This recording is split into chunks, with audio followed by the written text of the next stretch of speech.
নমস্কার বন্ধুরা, সীমা রান্নাঘরে আবারও সবাইকে স্বাগত। এখানে আজকে আমি চিড়া পুলি বানিয়ে আপনাদেরকে দেখাবো। এখানে আমি চিড়ে নিয়েছি, চিড়েটা আগে ভালো করে ধুয়ে কিছুটা সময় ভিজিয়ে রেখে দেবো। দেখুন, ভিজানোর পর অনেকটাই সফট হয়ে গেছে।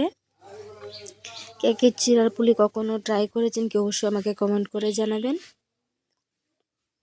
এবার আমি হাতের সাহায্যে ভালো করে একটা ডো বানিয়ে নেব। আমরা যেরকমভাবে লুচি বানাই ওরকম ডোটা বানিয়ে নেব। এদিকে কড়াইতে আমি নারকেল দিয়েছি, নারকেলের মধ্যে গুড় দিয়ে আসিয়ে নেব নারকেলটা।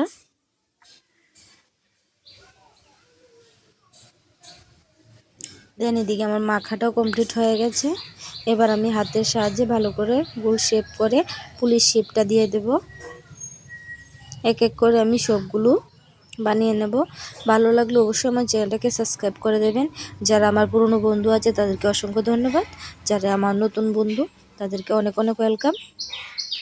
এরকম করে আমি সবগুলো পুলি রেডি করে নেব।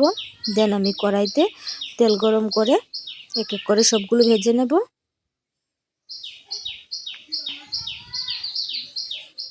সত্যি বন্ধুরা, অনেক টেস্টি হয় চিড়ার পুলি, একবার ট্রাই করবেন।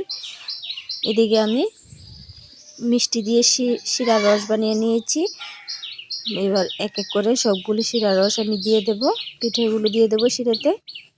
দেন কিছুটা সময় একটু জাল করে নেব।